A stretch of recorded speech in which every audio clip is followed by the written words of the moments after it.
अच्छा, सबसे पहले ना हम ऐसा करते हैं, यहाँ पे बिफोर दी फ्रीक्वेंसी टेबल्स वगैरह हम पाई चार्ट्स देख लेते हैं कि पाई चार्ट्स क्या होते हैं। पाई चार्ट्स बहुत आसान सी इजी सी एक चीज़ है, तो पहले हम इसको देख लेते हैं and then will see what's left. एक minute.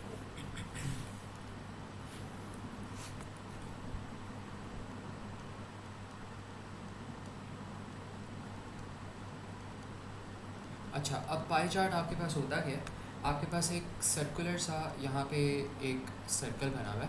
Let's suppose you have a circle है, दिस इज़ योर सर्कल, ठीक है। अब ये जो है ना, ये आपका पाई है। पाई किस शेप में होता है? जब भी पाई बेसिकली वो होता है खाने वाला पाई होता है, बनाना पाई हो गया, एप्पल पाई हो गया, ठीक है। ये उन सारी चीज़ों की बात कर रहे हैं। तो your pi is this is your circle, circle pi. Okay, एक minute, I forgot to share this. अब आ रही होगी शो, ठीक है। तो ये जो हमारे पास होता है ना, दिस इज़ अ सर्कुलर पाई। ये हमारे पास ना एक पाई पड़ा हुआ है यहाँ पे, और इसकी बेसिक जो इन्फॉर्मेशन होती है, बेसिक इसकी डेफिनेशन क्या होती है कि pie chart is use to store information. तो आप यहाँ पे कह सकते हो कि जो पाई चार्ट होता है वो क्या करता है, pie chart is use to represent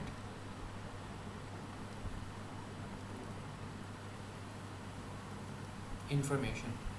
तो इन्फॉर्मेशन रिप्रेजेंट करने के लिए हम क्या चीज़ यूज़ करते हैं? हम यहाँ पे यूज़ करते हैं पाई चार्ट्स यूज़ करते हैं, ठीक है। तो ये बेसिक सी इसकी ना यहाँ पे आपकी वो है डेफिनेशन है, और इसमें आप कह सकते हो कि the whole pie chart, complete pie chart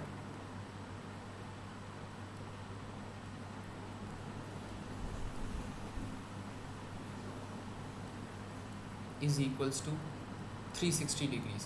तो जो पूरा का पूरा पाई चार्ट होता है वो कितने डिग्रीज़ के इक्वल टू होता है? 360, बिकॉज ये पूरा आपके पास ना सर्कल है, और जो एक सर्कल होता है, circle is always equals to 360। अब ये जो पाई चार्ट है बेचारा डिफरेंट पार्ट्स में डिवाइड हो गया, बिकॉज लोगों ने इसको खाना है जिस तरह लोग इसको खाते हैं, किस तरह करके खाते हैं, इस तरह स्लाइसिस करके खाते हैं, राइट। तो हम इसको ना यहाँ पे डिवाइड कर देंगे। पहले हम ले लेते हैं यहाँ पे सेंटर पॉइंट, और लेट्स सपोज एक पर्सन आया, उसने इसको इतना खा लिया।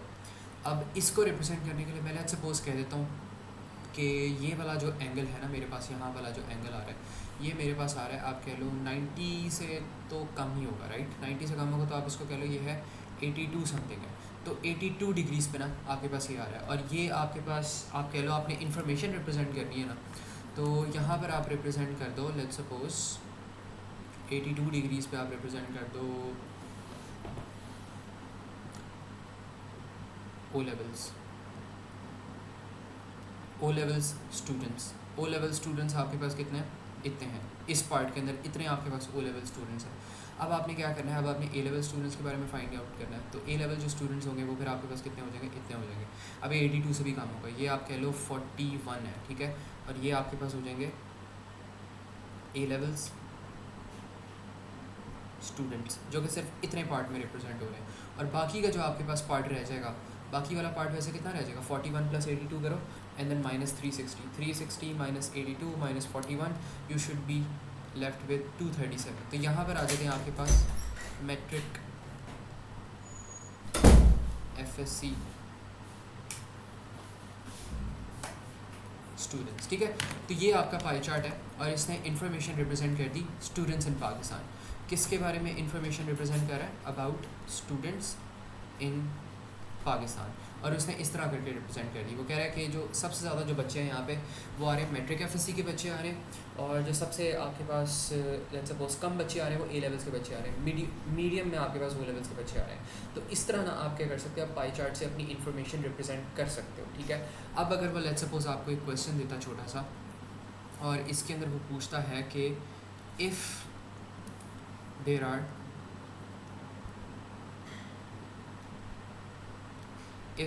आप कह लो 50,000 स्टूडेंट्स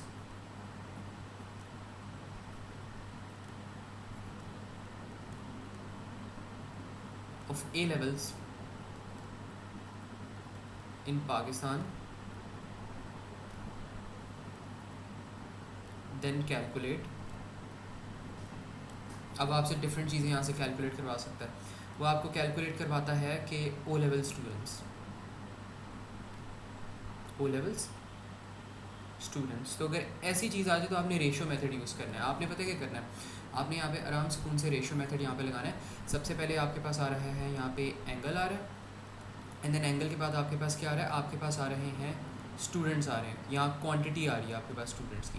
तो उन्होंने क्या किया है, उन्होंने आपको क्या है कि यहाँ पे जो 50,000 स्टूडेंट्स हैं वो किसके हैं, वो हैं ए लेवल्स के।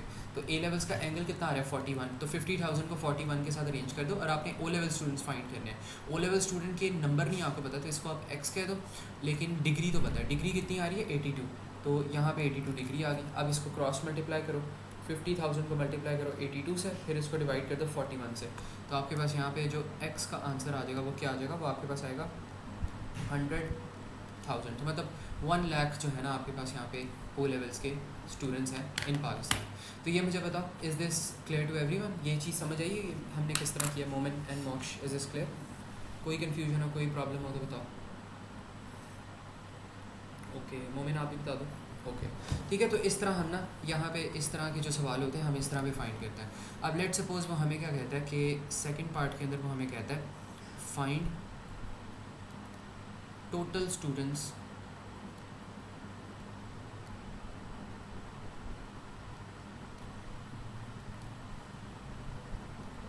इन पाकिस्तान। तो अगर टोटल स्टूडेंट्स हमने फाइंड करा तो यहाँ पर भी हम वही रेशो वाली चीज़ करेंगे। तो उसने हमें क्या कहा था, उसने हमें कहा था कि 41 जो है वो रिप्रेजेंट कर रहा है आपके पास 50,000 को, राइट। तो हमने टोटल स्टूडेंट्स फाइंड करना है। तो टोटल स्टूडेंट्स हमारे पास कितने पे आ रहे हैं, 360 डिग्रीज़ पे आ रहे हैं। टोटल स्टूडेंट्स 360 डिग्रीज़ पे, 237 + 82 + 41।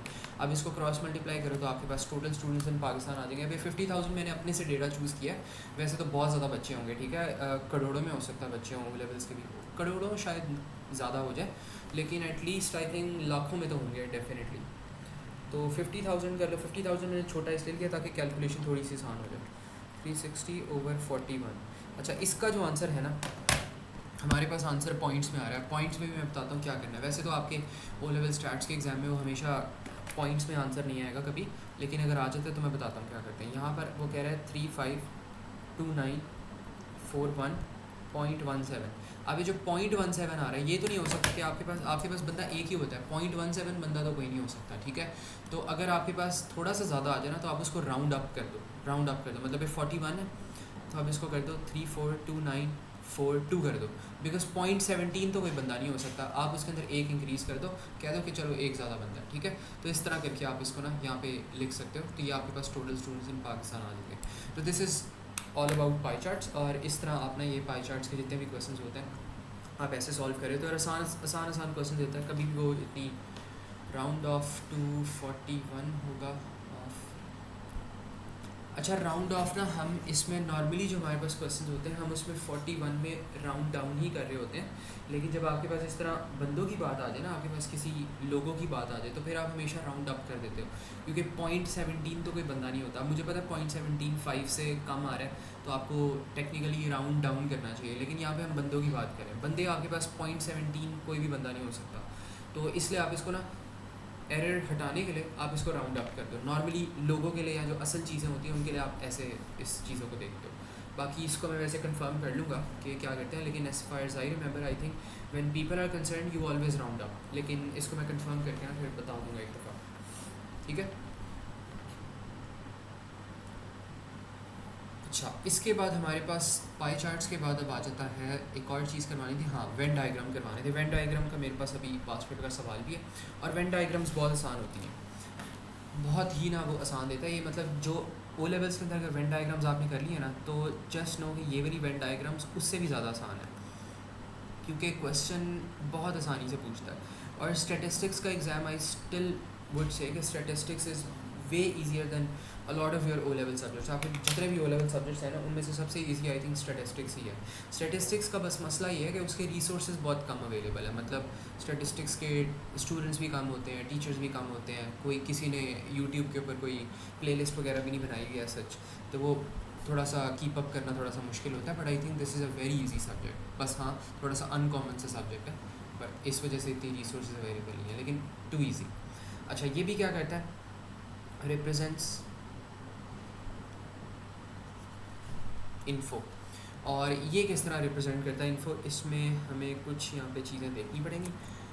अब वैसे मुझे बताओ आप दोनों के have you guys studied Venn diagrams before और नॉट, क्योंकि उस हिसाब से फिर मैं इसको पढ़ाऊँगा, क्योंकि इसके अंदर थोड़ी थोड़ी सी कुछ माइन्यूट डिटेल्स आती हैं जो कि अगर ना भी बताऊँ चलो ठीक है, फिर तो मतलब हम इसको देख सकते हैं।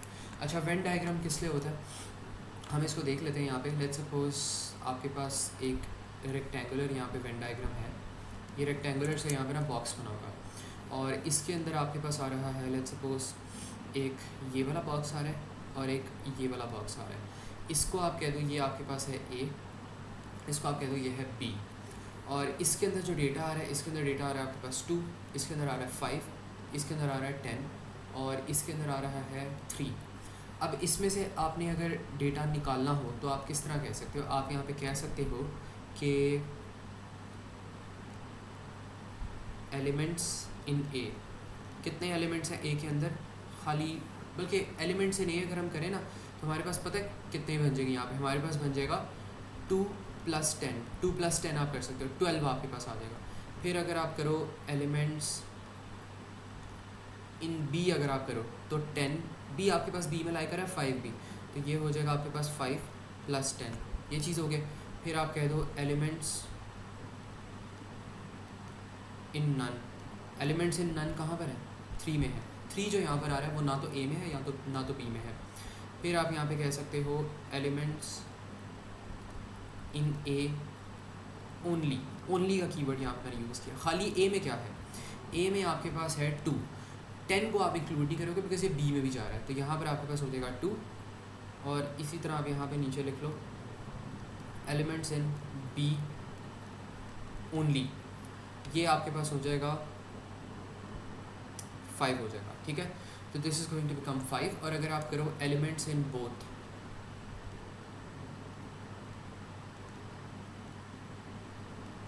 तो बोथ में क्या हो जाएगा हमारे पास 10 आ जाएगा, ठीक है। तो ये बेसिक सी ना आपके पास एक वेन डायग्राम थी और इसके अंदर से कुछ हमने इन्फॉर्मेशन यहाँ पे एक्सट्रैक्ट करके निकाली है ताकि हमें पता लग जाए कि इसके जो सवाल आते हैं वो किस तरह के आते हैं और मतलब उनको किस तरह हमने सॉल्व करना है। अब एक मेरे पास यहाँ पे पास्ट पेपर का भी सवाल है आप लोग स्टेटिस्टिक्स के ही एग्ज़ाम में से, और बहुत आसान है और ये लेटेस्ट सवाल है, तो इसको देख लेते हैं।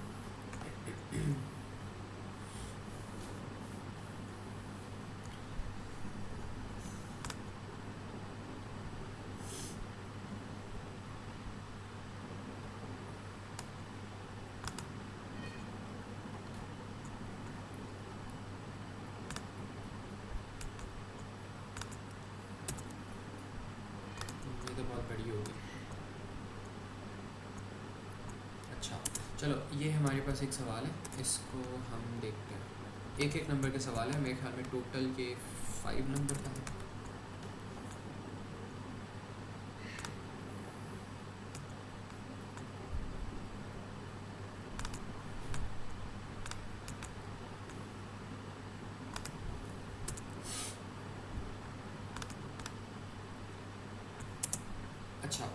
अच्छा अब इसके अंदर हमारे पास क्या हो रहा है, यहाँ पे वो हमें कह रहा है एक कैफ़े है आपके पास and a cafe sells teas which are either large or small, are either standard or special, are either black or green. The diagram shows the number of these teas sold one morning which were one or more of the large, standard and black. तो वो कह रहे थे diagram, ये जो diagram है ना Venn diagram, यहाँ पे वो शो करिए shows the number of these teas sold one morning which were one or more of large, standard and black. Find the number of the teas sold which were large. तो number of teas which were large हमने यहाँ पे उसके लिए हमने क्या करना है, सारा का सारा ये वाला जो डेटा आ रहा है ना, ये वाला डेटा हमने उसके लिए इंक्लूड कर लेना है. और उसके लिए हम क्या करेंगे, यहाँ से ये इस सर्कल के अंदर जो भी चीज़ लाई करी है वो हमने इंक्लूड कर लेनी है. तो यहाँ पर अगर हम देखें तो ये क्या हो जाएगा हमारे पास 4 + 2 + 8 + 3. 8 + 2 is 10, 10 + 3 13, 13 + 4 17. तो 17 शुड बी आवर आंसर. मुझे साथ साथ इसकी जो मार्किंग स्कीम है ना बस वो भी चेक करने दो, make sure if everything is correct. It should be this. Question number 5 था ना हमारे पास.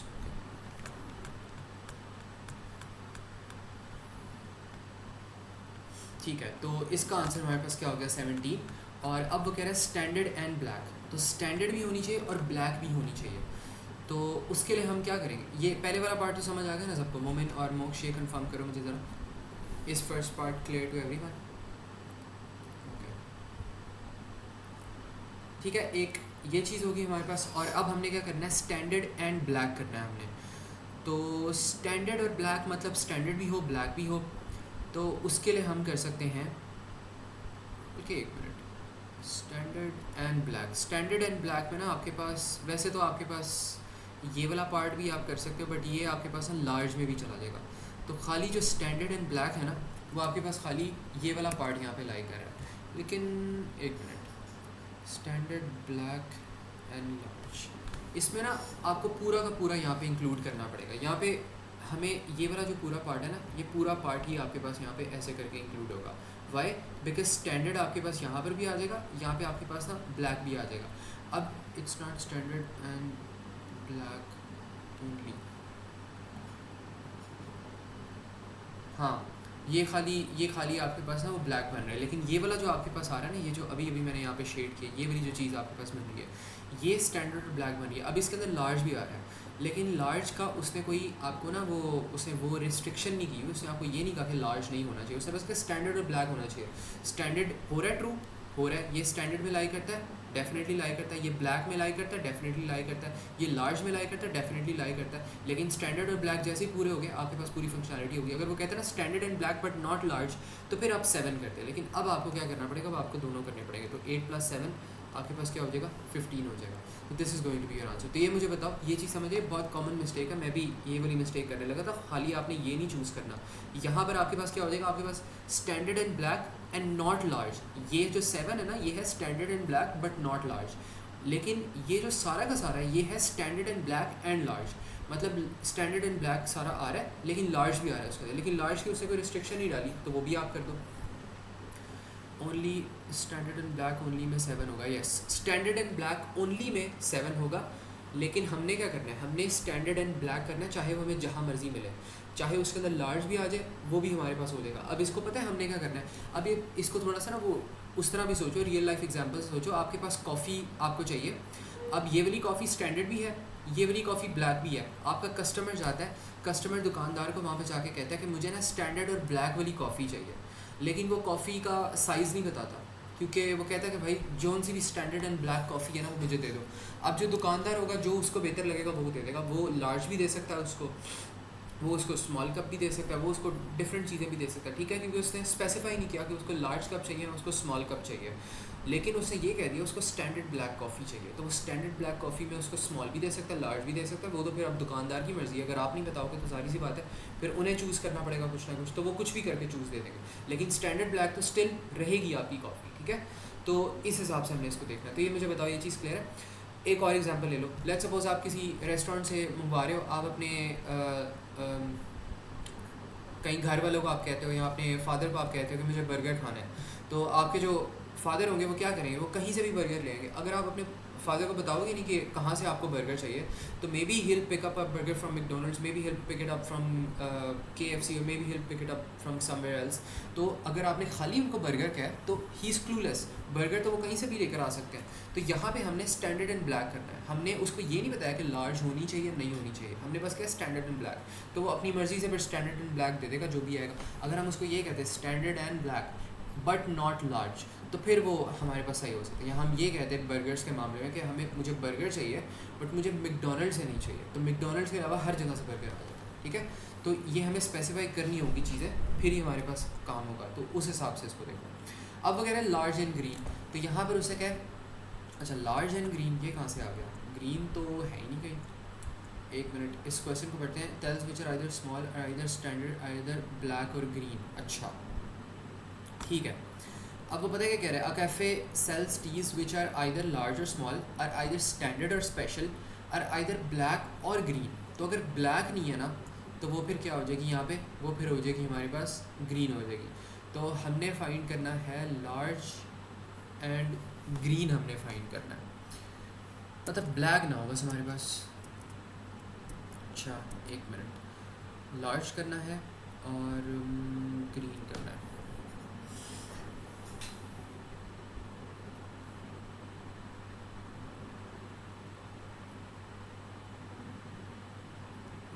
ऐसे ही होगा आपके पास, लार्ज और ग्रीन अगर आपने करना है ना, तो वो भला फिर पता है कहाँ पे लाई कर देगी। अब यहाँ पर तो सारा आपके पास ब्लैक आ रहा है, तो आपने लार्ज करना है और साथ ही साथ आपने ना ग्रीन करना है। तो अगर ब्लैक से यहाँ पर आप बाहर आ जाओगे ना तो आपके पास यहाँ पे ग्रीन लाई करेगी। मतलब अगर ग्रीन आपने करना है ना तो आपके पास वो आपके पास ये हो जाएगी, लार्ज एंड ग्रीन आपने करना है।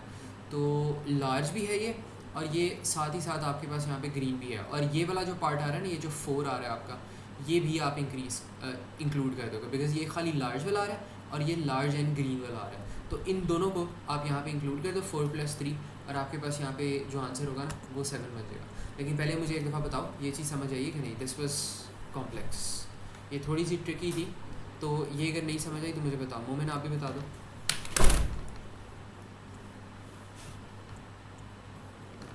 अगर नहीं कुछ समझ आई तो बता दो, ठीक है। अच्छा, इसके बाद वो हमें क्या कह रहे हैं, हमने फाइंड करना है स्मॉल, स्पेशल एंड ब्लैक। तो स्मॉल अगर फाइंड करना है तो उसमें लार्ज नहीं होना चाहिए, और अगर हमने स्पेशल फाइंड करना है तो उसके अंदर स्टैंडर्ड नहीं होना चाहिए, और अगर हमने ब्लैक होना चाहिए बस उसके अंदर, लेकिन लार्ज नहीं होना चाहिए। लार्ज यहाँ पर भी आ रहा है, स्टैंडर्ड भी यहाँ पे आ रहा है, लार्ज भी यहाँ पे आ रहा है, स्टैंडर्ड भी यहाँ पे आ रहा है। तो क्या हमारे पास खाली यहाँ पे रह जाता है 5 रह जाता है? हाँ 5 हो जाएगा, बिकॉज यहाँ पे हमारे पास 5 आ रहा है। तो इसका मतलब इसके अंदर स्मॉल होगा और स्पेशल होगा। तो यू कैन राइट हेयर 5। अब वो कह रहे हैं explain why it is not possible from this information to find the total number of the teas sold. तो टोटल नंबर ऑफ टीज़ हमारे पास इसलिए नहीं आ रही बिकॉज हमारे पास जो नॉट वाला केस है ना वो उन्होंने दिया हुआ। जिस तरह आपके पास वेन डायग्राम होती थी उसमें आपके पास जो चीज़ें नहीं इंक्लूडेड होती थी वो भी दी गई होती थी, लेकिन यहाँ पे तो वैसा कुछ है ही नहीं। यहाँ पे उन्होंने बस हमें वो दिया हुआ कि नंबर ऑफ़ स्मॉल, स्पेशल और ग्रीन दिया ही नहीं हुआ। तो आप यहाँ पे लिख सकते हो कि नंबर ऑफ़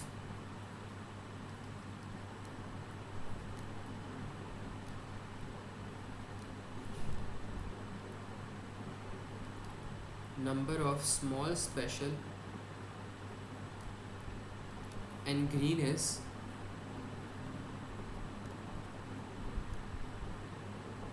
नॉट नोन। ठीक है, तो जो भी हमारे पास यहाँ पे इनका नंबर आ रहा है ना, इट इज़ नॉट नोन, तो इसलिए हम ये नहीं करेंगे। और this was about all about Venn diagrams. इसके बाद हमारी पास्ट पेपर प्रैक्टिस ये है जो कि आई थिंक ज़्यादा बेहतर होनी चाहिए, and will get a hang of this. अच्छा, अब हमारे पास आते हैं बार चार्ट्स आते हैं। Let me see if there is a past paper question regarding this, फिर हम उसी को डायरेक्टली डिस्कस भी कर लेंगे।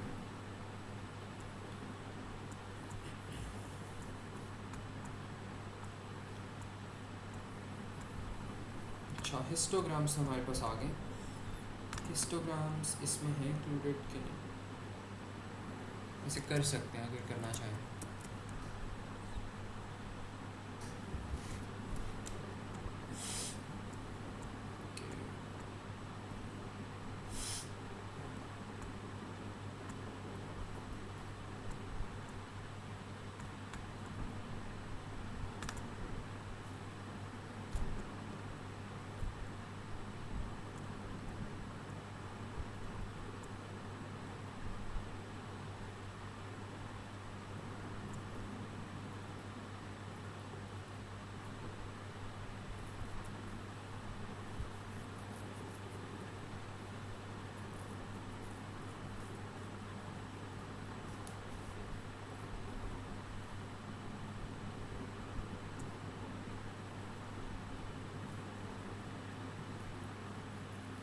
अच्छा, before we get bar charts, मुझे ना 1 मिनट इसका जो सिलेबस है ना थोड़ा सा दोबारा से गो थ्रू करने दो, बिकॉज थोड़ा सा ना इन्होंने अजीब तरीके से यहाँ पे सिलेबस लिखा हुआ है। Let me just check it again. Syllabus level starts.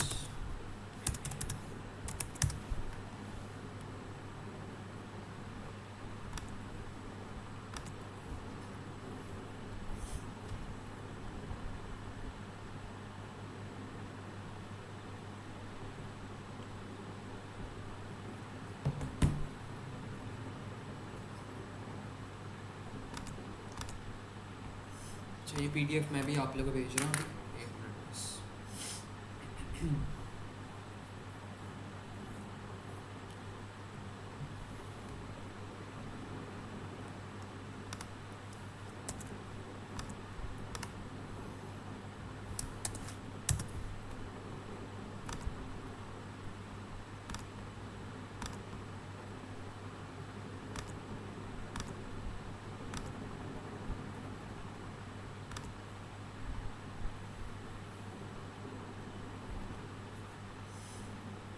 अच्छा, नीचे चैप्टर 3 के अंदर ना उन्होंने हमसे ग्रुप फ्रीक्वेंसी और इस तरह वाली चीज़ों के बारे में पढ़ा हुआ है, लेकिन आई थिंक यहाँ पे before we do stem and leaf और बॉक्स फिक्स विस्कर वाली चीज़ें, इससे पहले ज़रूरी है कि हम ना फ्रीक्वेंसी अपनी जो भी है वो देखें, फ्रीक्वेंसी ग्राफ्स देखें, क्यूमुलेटिव फ्रीक्वेंसी कर्व्स देखें, बिकॉज उनके बगैर ये चीज़ें सही तरह नहीं होने वाली। तो पहले हमें ना वो चीज़ें कर लेनी चाहिए इंस्टेड ऑफ दिस, बिकॉज ये चीज़ें समझ नहीं आएंगी और ये उनको उनकी अंडरस्टैंडिंग के बगैर हो भी नहीं सकती।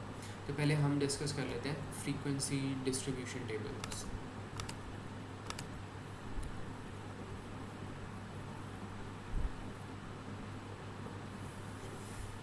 अच्छा, अब ना एक आपके पास जो फ्रीक्वेंसी डिस्ट्रीब्यूशन टेबल होता है, एक आपके पास होता है सिंपल वाला और एक आपके पास होता है डबल वाला होता है। तो दोनों ही जो है ना हमारे पास, हमने वो देखना है। सबसे पहले हम यहाँ पर देखते हैं सिंपल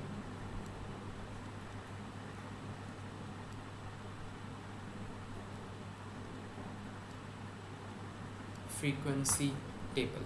अच्छा, अब जो हमारे पास सिंपल फ्रीक्वेंसी टेबल होता है ना, उसकी अगर हम बात करें तो लेट्स सपोज ये आपके पास है, यहाँ पे एक एग्जांपल है, इसको मैं यहाँ पे हाईलाइट करता हूँ।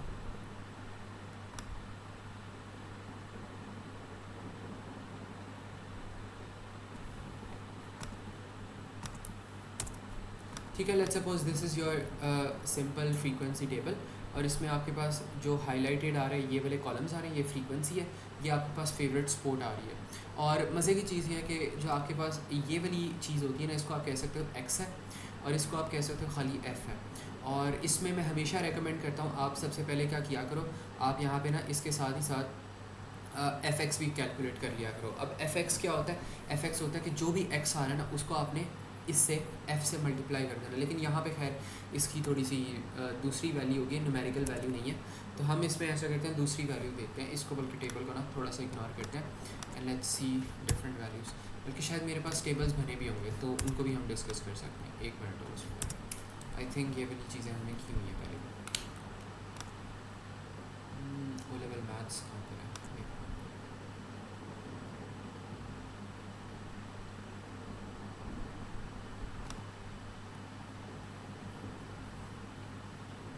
ये वाले भी नोट्स मैं रेकमेंड करूँगा, आप लोग एक दफ़ा इनको गो थ्रू करना, अच्छे नोट्स हैं और मतलब पता लगेगी कि किस तरह हमने चीज़ें करनी है।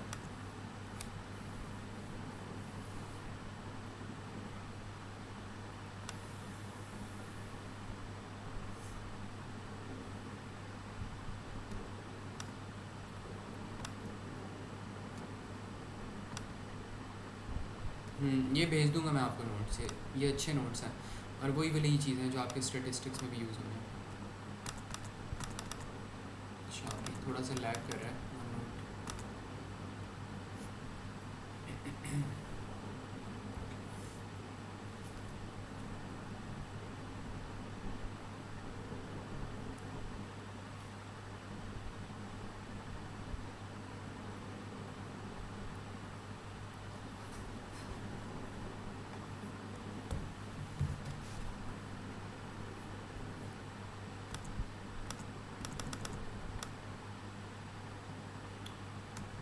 पता नहीं इसको क्या हो गया, लैग कर रहा है थोड़ा सा ना।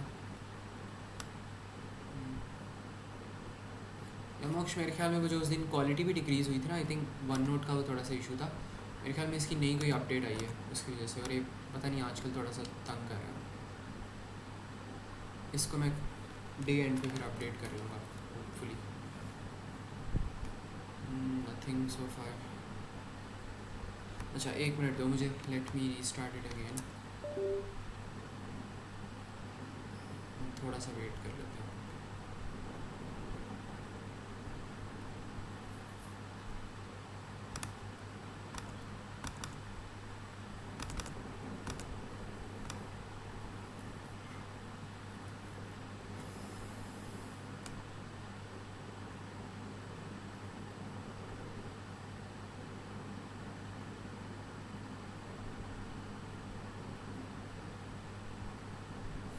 पता नहीं क्या कर रहा है,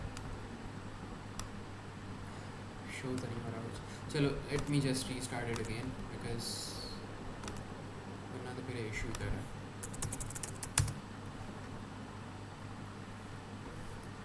कितनी टाइम में हम नया टेबल बना सकते थे।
too laggy right now.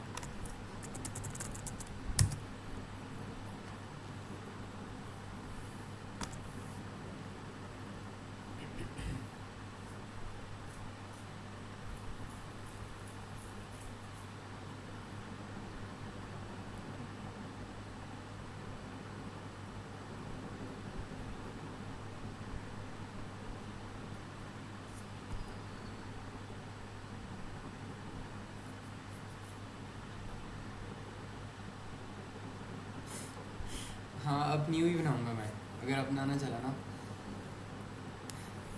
कब का बन जाता.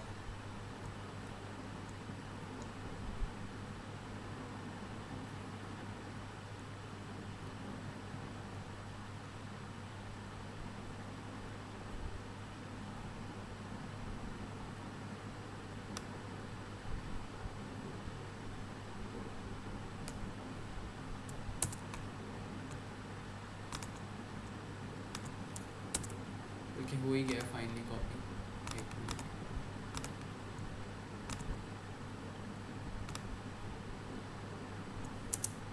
अच्छा इसमें ना ये हमारे पास है सिंपल फ्रीक्वेंसी टेबल है, इसको आप कहते हो सिंगल वैल्यू टेबल कह लो, यहाँ पे इसको आप कह लो सिंपल जो आपके पास फ्रीक्वेंसी टेबल है ना वो मैंने यहाँ पे बना दिया.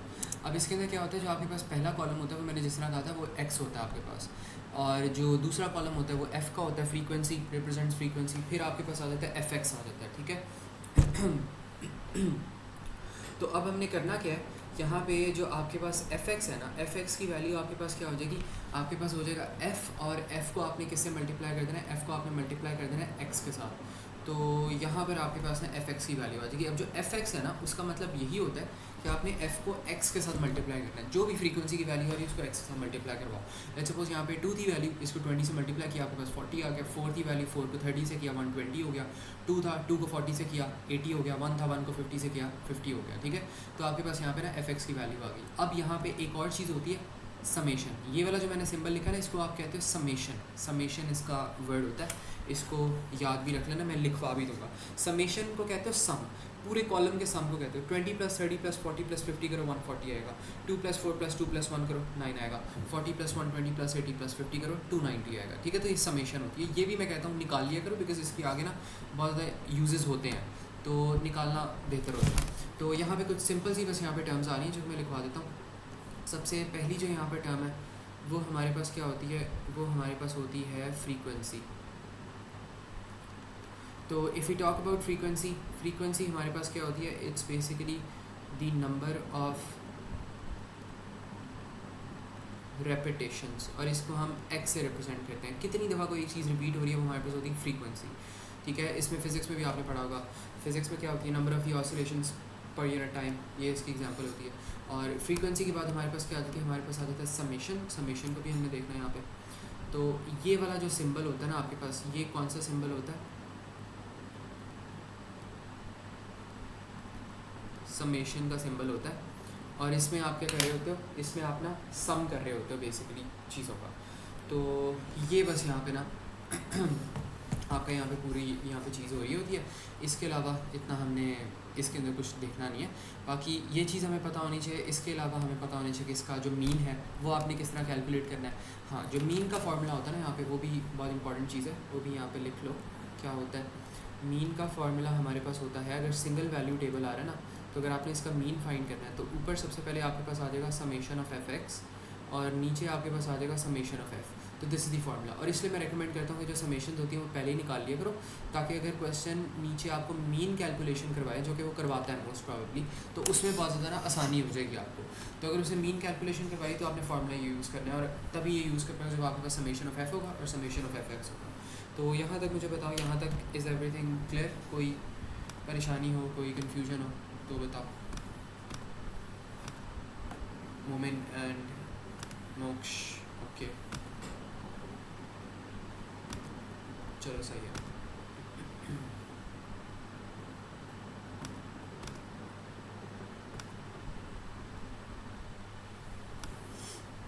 अच्छा ठीक है, चलो ये चीज़ होगी हमारे पास. इसके बाद ना हमारे पास आती है सिंपल फ्रीक्वेंसी के बाद ग्रुप्ड फ्रीक्वेंसी टेबल भी आता है.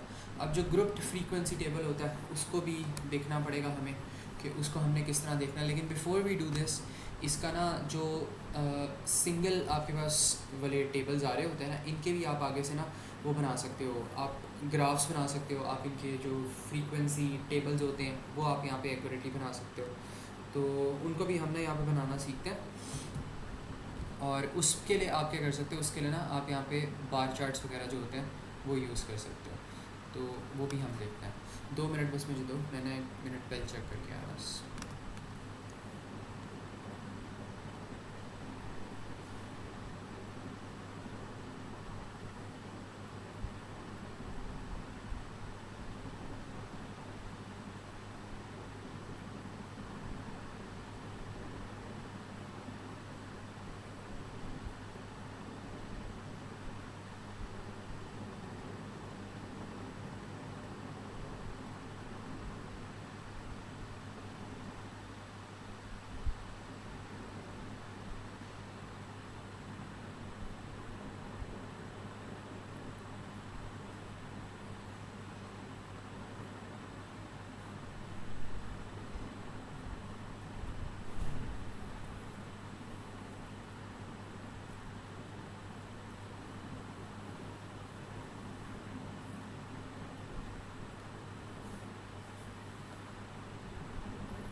अच्छा चलो इसको हम देख लेते हैं, कहाँ पर थे हम, सिंगल वैल्यू टेबल पे थे।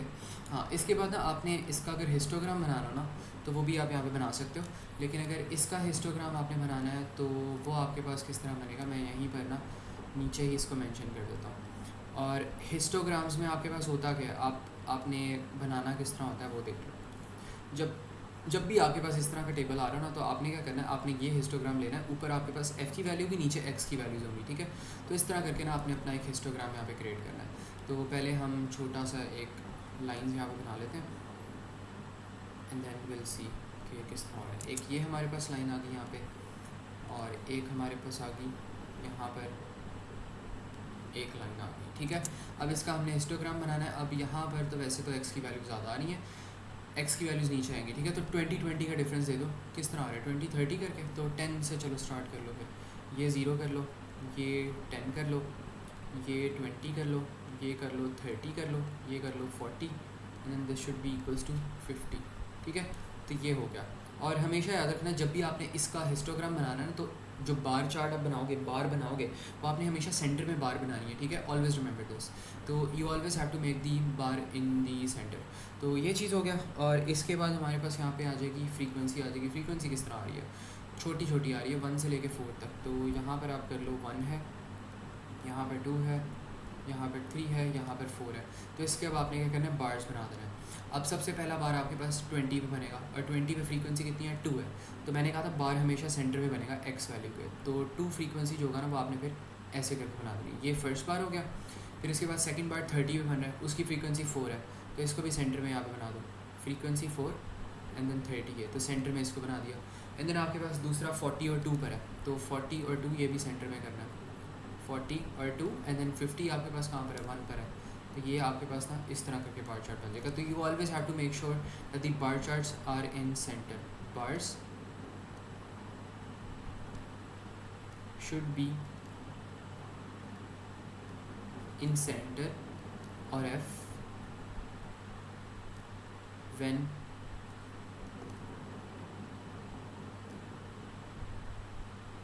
सिंगल वैल्यू टेबल्स, ठीक है। तो जब भी आपके पास यहाँ पे सिंगल वैल्यू टेबल्स आ रही है ना, तो आपके पास जो बार्स होंगे वो आपके पास कहाँ पर होंगे, वो आपके पास हमेशा सेंटर पे होंगे। Bars in the histogram are not made in the centre. अच्छा मोक्ष, इसके अंदर ना दो तरह के हमारे पास हिस्टोग्राम्स होते हैं। जब आप सिंगल वैल्यू हिस्टोग्राम यूज़ करते हो ना तो बार्स आपके सेंटर में होते हैं, और जब आप दूसरे हिस्टोग्राम्स यूज़ करते हो, ग्रुप्ड वाले हिस्टोग्राम्स यूज़ करते हो या जिनकी कॉन्टिन्यूस रेंज हो, तो उनमें आप ना उसको सेपरेट कर देते हो। लेकिन जो सिंगल वैल्यूज़ होती हैं उनमें आपने सेंटर में ही करना होता है, ठीक है। तो दो तरह के हिस्टोग्राम्स होते हैं। वो दूसरे वाले हिस्टोग्राम मुझे पता क्या कह रहे हो, लेकिन वो हम ना उसके लिए फिर ये टेबल थोड़ा सा चेंज हो जाएगा, उसमें रेंजेस आ जाएंगे। उसमें लेट्स सपोज वो रेंज दे देगा सेपरेट। देखो हमारे पास होता पता है क्या, दो तरह के हमारे पास फ्रीक्वेंसी टेबल्स होते हैं। एक होता है सिंगल वैल्यू। सिंगल वैल्यू में मतलब ये है कि एक्स की आपके पास सिंगल वैल्यूज़ आ रही हैं। और एक हमारे पास होता है ग्रुप्ड वैल्यू टेबल होता है या मल्टीपल वैल्यू टेबल होता है। उसके अंदर रेंजेस आ रही होती हैं 20 से लेके 30, एक्स की वैल्यू, एक्स का कॉलम ये है, फिर 30 से लेके 40, फिर 40 से लेके 50। तो जब इस तरह के कॉलम्स हमारे पास बन जाए ना, तो फिर हम हिस्टोग्राम्स वो वाले बनाते हैं जिसमें बार चार्ट्स एक साथ आ जाती होती हैं। लेकिन वरना हमारे पास ऐसे ही सिंपल बनते हैं। अब आपके जो स्टेटिस्टिक्स में क्वेश्चंस आते हैं वो नॉर्मली आपके वही वाले आ रहे होते हैं जो कि रेंज वाले ग्रुप्स हैं ना, तो वैसे ही आते हैं। लेकिन स्टिल इसको पढ़ना थोड़ा सा ज़रूरी है, हो सकता है वो इसको भी टेस्ट कर ले। बाकी क्योंकि जो नेक्स्ट क्लास होगी ना उसमें हम वो देख लेंगे, वो जो आप कह रहे हो ना दूसरे वाले फ्रीक्वेंसी टेबल। बाकी इसमें सिलेबस कवरेज वगैरह से आप लोग घबराना मत कि अभी हम सिर्फ और सिर्फ चैप्टर 2 पे हैं। यहाँ पे जो उन्होंने पहली आपको शीट दी है ना, उन्होंने मेरे ख्याल में चैप्टर 4 से चैप्टर 5 तक जितना भी कंटेंट दिया वो हमने सिर्फ और सिर्फ 3 से 4 क्लासेस में वो सारे चैप्टर 5 एक साथ ख़त्म कर लेने। बिकॉज़ यहाँ पे जिस तरह मैंने आपको बताया था कि ये वाली जो चीज़ें उन्होंने मेंशन की थोड़ा सा अजीब तरीके से सिलेबस मेंशन किया हुआ है। ये वाली चीज़ें आप कर ही नहीं सकते before you actually do chapter 3, chapter 4 and chapter 5। तो चैप्टर 3, चैप्टर 4, चैप्टर 5 और ये वाला जो चैप्टर है कंबाइन होकर एक साथ हो जाएगा, पता भी नहीं लगेगा। तो इससे मत कन्फ्यूज़ होना कि we're so far behind, because ये वाली जो चीज़ है मेरे ख्याल में चैप्टर 5 वाली चीज़ है, फ्रीक्वेंसी वाली, बहुत एंड पे जाके लिखी हुई है। लेकिन चैप्टर 2 वाली चीज़ों को हम इनके बगैर कर ही नहीं सकते, तो इसलिए इट्स नेसेसरी कि वी डू दैट बिफोर। तो सिलेबस इसका ना आराम से ख़त्म हो जाएगा एंड आई होप कि अगस्त तक एटलीस्ट हो जाए, ताकि हमारे पास एक मंथ बचे फॉर पास्ट पेपर प्रैक्टिस, तो वो भी सही हो जाए। तो मेरा गोल ये होगा कि in the next 15 days we should be at least covered with like 70 to 80% syllabus, if not 90%, ठीक है। तो ताकि हमारे पास 50% में आराम से हो जाए। बाकी जो नेक्स्ट काम होगा ना वो फिर हम इंशाल्लाह नेक्स्ट क्लास में देखेंगे, ठीक है।